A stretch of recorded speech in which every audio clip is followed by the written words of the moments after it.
Hello and welcome to the Chronic Hope Podcast, the only podcast dedicated to helping families that are affected by addiction. Today, we are on episode number 12, which is Surviving the Holidays Sober, a Guide for Families. And to talk to us about that today is Kevin Petersen. Kevin, why don't you go ahead and introduce yourself and talk about why this subject is so important to you?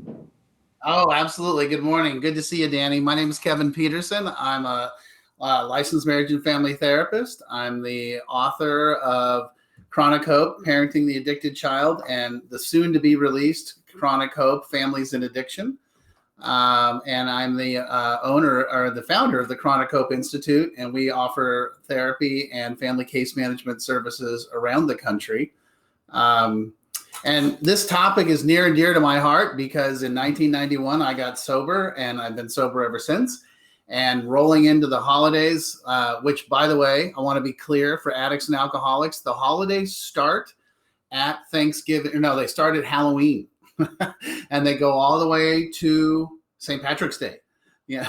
So let's be clear. Those are the drinking holidays. And so the first round of holidays sober is super uncomfortable and awkward and weird for the addict and the alcoholic and for the family. So I think today's episode is super critical for everybody to be able to talk about.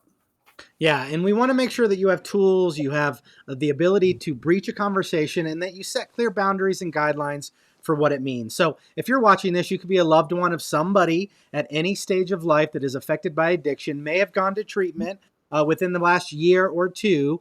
And holidays are that time where it can be a festive holiday, and a lot of drinking, like Kevin said, may have started from October all the way to St. Patty's Day. And these are new shoes that people are putting on. And we want to equip you, the family member, on how to actually work through this and not create drama or strife or things that ultimately we know you don't want in your family.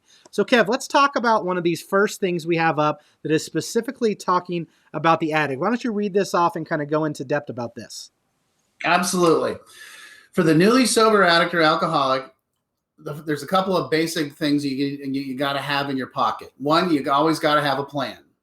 And you know, the plan is you don't go home, you don't go back, wherever you're going for the holidays, or if you're staying home, doesn't matter. You got to think it through ahead of time. And so you got to know where the meetings are that you're going to go to. You got to have your sober community and your sober gang that you can connect with in case things get a little freaky deaky. And then you remember, and this is the important thing that was something that really I didn't even conceive of the first time out, was when you're going to holiday parties, even if it's your family's holiday party and you start to get uncomfortable, you can always leave. And you know what? Nobody's going to know. They're not even going to know you left. I was so freaked out because I was like, oh my God, if I leave the party, everyone's going to be upset. Everyone's going to be so freaked out and mad at me, et cetera, et cetera. And the first couple of times when I would leave, people didn't even know. They were like, and here's the really weird part. This is the weird part for addicts and alcoholics. Because I think everybody's like me. I think everybody's there to get completely smashed. Mm-hmm. When I said I'm going to go, a couple of my family members and a couple of my friends that are not alcoholics were like, oh, where are you going? I said, I think I'm going to go get some dinner or go home. And they're like, oh, well, let's go with you. We'd like to hang out with you. And I was like, what? You mean not everybody's going to stay here and get trashed? So, yeah. You know, it's about, for the newly sober addict, it's about having a plan. Mm-hmm. and communicating. And as a family member or a loved one, it's about making sure, would you say? I mean, so is Kev, does the loved one, the mom or dad, you know, maybe they're getting to the point where they support their past addict and they start to trust them. Is it okay? And how do they bring up that conversation without creating stress or a fight to say, do you have a plan and what is it? How would you recommend they bring up that conversation? You know, that's a great question. And because, I mean, I got to tell you, I've been getting this all, you know, the last couple months. It's like, what do we do? What do we do? What do we do? And the first thing I always tell the families, and I tell the addicts or the alcoholics, is have a conversation ahead of time. Let's put all the cards on the table, and let's remember that the newly sober addict and the newly sober alcoholic isn't made out of crystal and fine china. You know, you can say something. We can have a conversation about, hey, Is it okay if we have alcohol in the house? Is it okay if we have a glass of wine or a beer, watching the game or at dinner?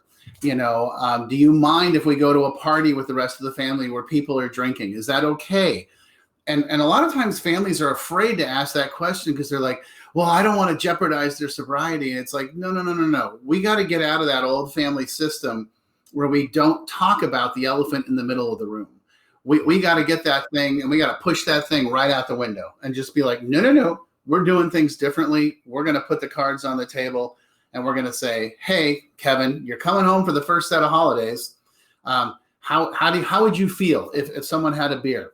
Yeah. And I can say, doesn't bother me at all. No problem. Knock yourself out, Or I can say, God, I'd really prefer if we didn't. That would make me feel a lot safer. Yeah. But it's the act of having that conversation ahead of time. I think that proactive stance for the family and for the addict is so critical, because remember, we're trying to change our system. We're trying to do things differently. If nothing changes, then nothing changes. That's very well spoken. If nothing changes, nothing changes.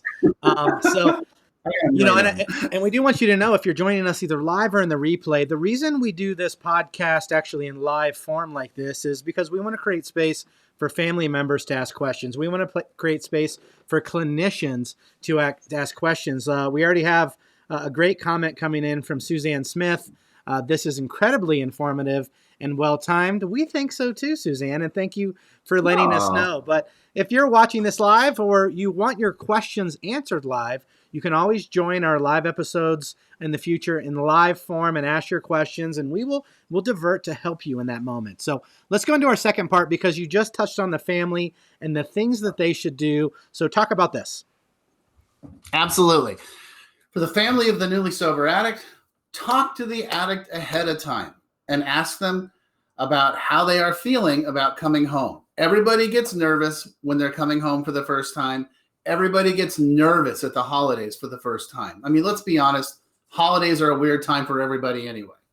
And ask them how they feel about having alcohol in the home, and how do they feel about the family drinking in front of them. And, the thing I always tell the family, because sometimes, right, there's going to be somebody in the family that's like, I'm not quitting drinking just because Kevin went to treatment or just because Kevin's gotten sober. That's stupid. And, I think that's an opportunity to have a great family discussion and say, so I find it interesting that for, the 2 or 3 days that your addict is coming home from treatment or coming home for the first time for the holidays, that your stance is, I'm not quitting. Mm-hmm. And we're not asking you to quit. We're just maybe asking you to be cognizant and respectful of the other person. As I always like to say, if that person was coming home from the hospital after having cancer treatment, would you be lighting cigarettes in the middle of the house? Or would you be like, oh my gosh, I got to be a little bit more aware of this. And we're not telling you to quit drinking. We're not telling you to sober up. We're just saying, hey, there's somebody here that has been open and vulnerable about the fact that they're fighting for their life. How about you show a little respect for that? Yeah, that's all. I love that. And if you're just hopping in, joining us live or in the replay, Kev, you are the author of 2 fantastic books. One, Chronic Hope, Parenting the Addicted Child, and 2, which is coming soon, Chronic Hope, Families and Addiction. This resource, this new book release is huge, but your first book sort of lays the foundation for people to kind of work through these problems. So since that's available right now, touch on, how this first book could sort of help people through this process if they haven't already read this book. Sure, absolutely. And I mean, it could be a situation where they could be like my family, like where I wasn't sober yet. And they're like, oh God, here come the holidays and here comes drunk Kevin. How do we minimize the damage drunk Kevin does to the family holiday system? And the book, Chronic Hope, Parenting the Addicted Child lays out a really simple and straightforward plan. And you set boundaries, and it's like, hey, look, we're going to have Thanksgiving here and we're going to have Christmas here, and you're welcome to come, but we want to be clear with you what the boundary is. And the boundary is there's no drinking and there's no drugs, and the accountability is when you show up, we're going to ask you to take a drug test or we're going to breathalyze you, because truly you are such a disaster that you ruin the holidays for everybody. Mm-hmm. And then, the structure of that system is, we love you, but if you're going to not respect our wishes, we're going to ask you to leave.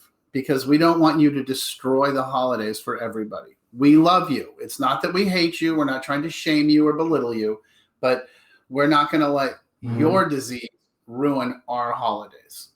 Yeah. And that's one way. And another way is to be, if the person is sober and is trying to maintain their sobriety, again, it's in the book, we talk about boundaries, accountability, and structure when we talk about behavior within the structure of the family. So Kevin gets sober and comes home for the first time, and it's important for the family to lay out ahead of time, hey, here are the boundaries. And we want to be clear. We're so excited to have you come home, Kevin, but I want to be also clear. This isn't a hotel. You don't get to come and go as you please. You don't leave a mess in the kitchen. There's no maid service. So we would expect you, we understand that you may want to go out and see your friends, and that's cool, but we want you home by 11, 12 o'clock. And it's our house. It's our rules. And you're welcome to be here and eat our food and be part of the family, but we expect you to clean up after yourself. And you may get a few chores thrown at you, and we don't want any arguments. And we wanted to say that ahead of time. And one of the things I wanted to say also, Danny, for the addict to remember is, because a lot of times the addict thinks, oh my God, I can finally go home and be myself, go see my pals, go hang out, no big deal. I'm not going to go to any meetings. I'm not going to call my sponsor. I'm not going to stay engaged with my sober community. I'm going to take a break. And the thing we always say to that is, the thing is, your disease doesn't take holidays off. We like to say that my disease is sitting outside doing push-ups in the snow, which is true in Colorado, but here in Jacksonville Beach, Florida, it's a little chilly and windy, but it's not that bad. But the disease doesn't take time off, so you don't get to take time off. I love that you said that earlier in sort of our pre-show talk, and that is something to keep in mind. And that's why in recovery, it's often the word that I'm sober today. Be sober today. Yeah. This isn't about that I never get to have fun on Christmas again. This is about just being sober today and getting through today, and knowing that your disease isn't just, again, off in the distance. And I want to touch on something you said just a second ago, because I know how strongly you feel about this, and we bring this up about every show, and I think it's important that we do. But what you see in your professional career, because you've helped, thousands of families through this process. Talk about how boundaries is sort of that stepping block for people to actually get control of their life. And talk about how boundaries have actually been the moment in life, including in your own sobriety, when family members finally start to get through to the addict and make lasting changes. Oh, absolutely. When the family can get together and just sort of communicate and be clear that, hey, here's the deal. We love you. Let me be clear. Let me use my experience is that my family got together and my dad got, either elected or the short straw, depending on how you want to look at it, that he had to sit me down and talk to me and tell me that, hey, look, you're our only son and we love you. You're our oldest child, but we're done with this nonsense. And if that means not seeing you at Thanksgiving and not seeing you at Christmas, that's okay with us. You're out.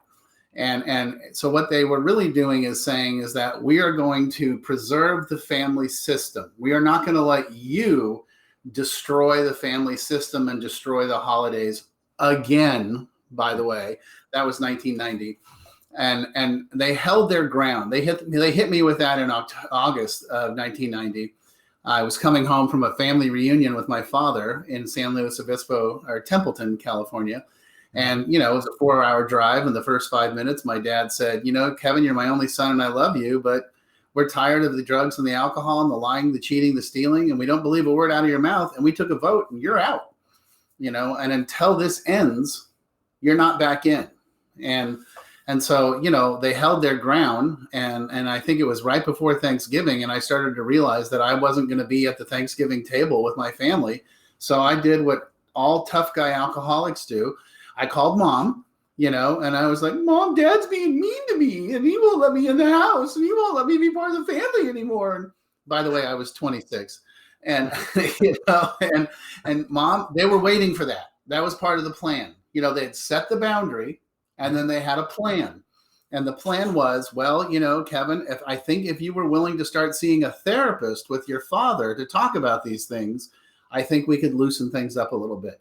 Now, today, what they would have done is said, you need to go to treatment, and so what I did then, I agreed to that as like therapist. I've been snowballing those guys for years. Um, Little did I know. and, uh, and so I agreed to do that, and we started seeing a therapist, and so I got to be back part of the family, and that's what got me sober, was going into that therapist's office with my dad for a couple of months, and then my parents being out of town, and the therapist putting the whammy on me and saying, you're an alcoholic and a drug addict, right? And I'm like, yeah. And he's like, and you need help, right? I'm like, yeah. And he goes, so let's get you help. And so that boundary that they set with me and held is what got me sober. And it's but I want to be clear, that's great, but it also preserved the family system. It made the family healthy as well, and allowed us to have a healthy family holiday system, in 1990. And that was really critical. Yeah. And if you watch any past episodes that we've had guests on, I mean, it's important to bring this up because what we don't want, which we know what you don't want, is we don't want you loving your family member to death. That sounds harsh when it comes out of our mouths, but if you know our hearts, we care about making sure that doesn't happen, because we know that your boundaries are weak because of fear. And Kevin, as an addict, and I don't need you to go into it, just nod your head, you would hurt your family about as bad as you needed to, just to make sure you could continue on with the life that you thought you needed, right? Absolutely, no questions asked. And here's the important thing to mention about that. It's not like I woke up every morning and said, ooh, I wonder how I can mess with my family today to make sure I continue to get high and get drunk. Mm-hmm. It's not malicious like that. This is my lifestyle. All I care about is maintaining my lifestyle, and I don't care who gets in the way or what wreckage I leave behind me. That's how important the drugs and alcohol are. It's not a everyone thinks it's like, why does he do this? It's a conscious choice. I'm like, oh, no. It's not a conscious choice. To the alcoholic and the addict, this is like breathing air and drinking water. Got it. We've got a comment here from Suzanne I'd like to bring up on screen. She says, Can you talk about how a person in recovery can perpetuate old and potentially toxic behaviors and interactions, even if they are no longer actively using? That's a great question, Suzanne. Kev, take it away. I'll leave it up for you for a second. Yeah, please do. And by the way, Suzanne's an old buddy of mine. She's a therapist in Denver. I love her to death. I think the world of her. Aligned counseling, right? Yeah. That's a great question. And so what Suzanne is talking about is that, and this is one of the big things for me in a recovery and especially in therapy for recovery is so critical, is quitting drugs and alcohol is this much of the recovery. Changing the way you live is this much. I don't know if you can see this, I'm stretching all the way. That's much. That's the hard part of recovery. Mm-hmm. It turns out that quitting drinking and quitting doing drugs is the easy part. But the hard part is changing the way I behave and the way I live and the way I treat people, which is why I continue at 30 years to go to meetings, have a sponsor, work the steps, sponsor people, and be part of a sober community. Because in that gang, in that community, in that concept, that cohort, I can go learn how to behave differently. I want to tell you that my first Christmas sober was in Los Angeles with my family, and I couldn't afford to fly home to San Francisco, so they flew down to be with me because that's how important it was to them. And I didn't have any money. And I couldn't buy presents. And I used to make a lot of money when I was drinking. And I was really freaked out that I wasn't going to have any money. And so I finally called my parents. I said, look, I got to be honest with you guys. I don't have any money. I mean, I can buy little itty bitty presents, but I can't do what I did before. And my mom and dad and sister all said the same thing. We don't care. The present is that you're sober and you're alive. That's all that matters to us. We don't care. We're just so happy that you're back on track. And I was like, oh, you mean you don't love me for all the presents? You actually love me for me, And so I know that's more than what Suzanne asked. But that's a touching story. I mean, because that is what family members want. And you're right. Newly in sobriety, you may not have the same opportunity. Sobriety or alcoholism or addiction may have cost you your job. And Yeah. ultimately, you may be dealing with inner shame around that. I love that you shared that. Is it was Kev's issues. It was Kev's Yeah. thing saying, I can't buy big presents, so no one will like me anymore. And I love that your family showed up for you. And this is what, again, we're asking you as family members to embrace as well. We love that they showed up to you and said, your presents mean nothing to us. We want Yeah. you.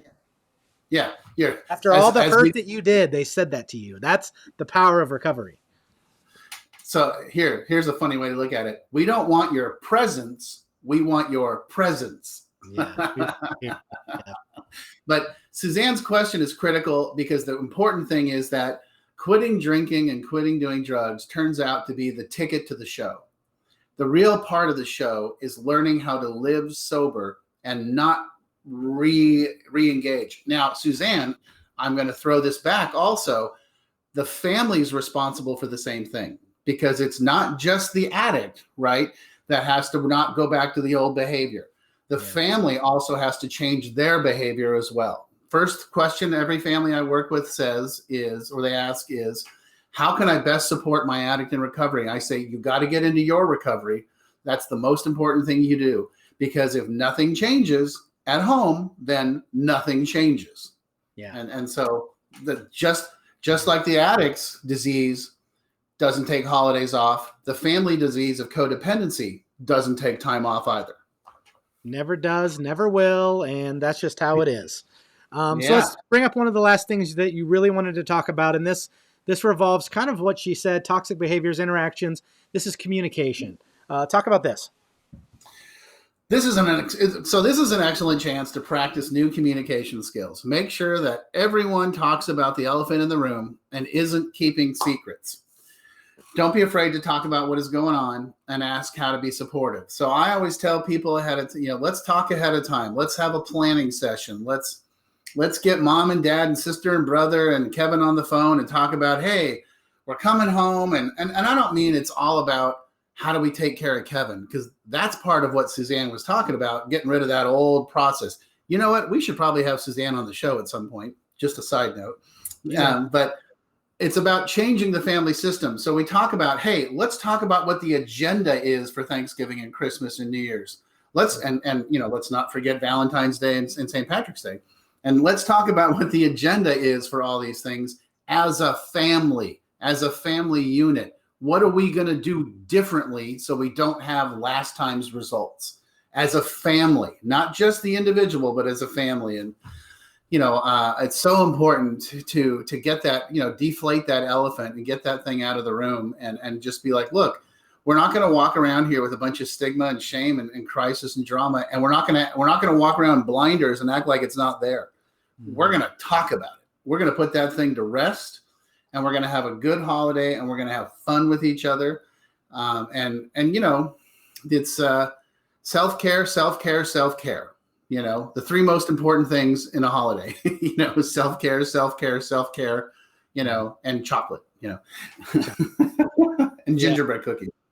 And so if you're interested, just to give you an idea of the work that Kev does, he's a family consultant for lots of treatment centers around the United States and will work one-on-one with families who are just struggling to get through the process of getting this done. You may be somebody joining us today who does have a family member coming home and is experiencing the gift of recovery, and you are as well. And for that, we just want to give you a great big clap on the work that you've done. But you also may be joining us without that being your situation.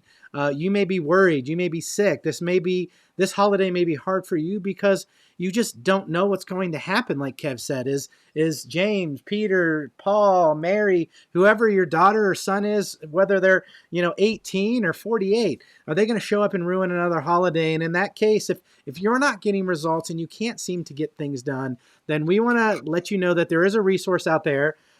It's called the Chronic Hope Institute. This was launched, Kevin. While I show off this website, talk about why you launched this and talk about why it's called Chronic Hope. Oh, yeah, you bet. Why we launched it is because we wanted to make a platform available to everyone out there that there is and give them an opportunity. Anyone that's seeking help for, how do I deal with addiction and the structure of my family? We wanted to give them a place to go to get answers and information And we also have a YouTube channel called the Chronic Hope Institute, where all the videos are free, all the information is free. Next month, you're going to see a big launch with a new book and a Facebook group for families where all the information is going to be free. It's going to be a free portal for families to go to that are struggling with addiction and codependency. And how do I get help? That's why we did it. That's where it comes from. And then, my personal experience and my personal reasons for doing this is that this is the family that I came from. I grew up in a house of addiction.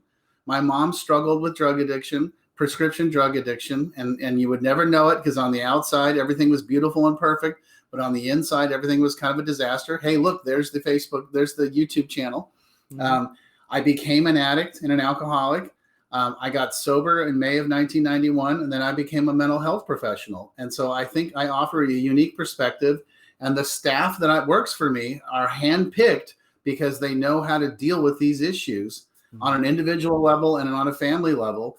And, our goal, our mission is to help families and individuals that are struggling with addiction and codependency and really address the family system.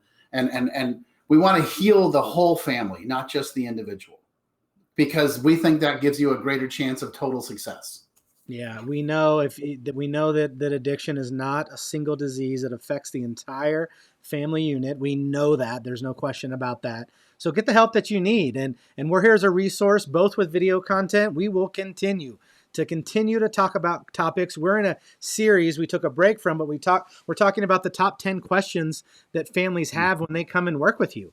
Going back and watching prior episodes, we'll give you an insight on what are the top 10 questions that families ask in treatment when they're working with Kevin and his family case management team. So stay tuned with us. If you're on the Chronic Hope Facebook page, make sure you click that like button. And if you are on YouTube, subscribe so that you'll be notified every time we update a new piece of content and bring in new professionals. Because I love how you talked about bringing Suzanne on. This isn't the Kevin Petersen show. It's called the Chronic Hope Podcast, because not only do we want to offer the support that you have, but we want to bring in clinicians, treatment centers, other resources to get a different look and a different approach on how this all works, right?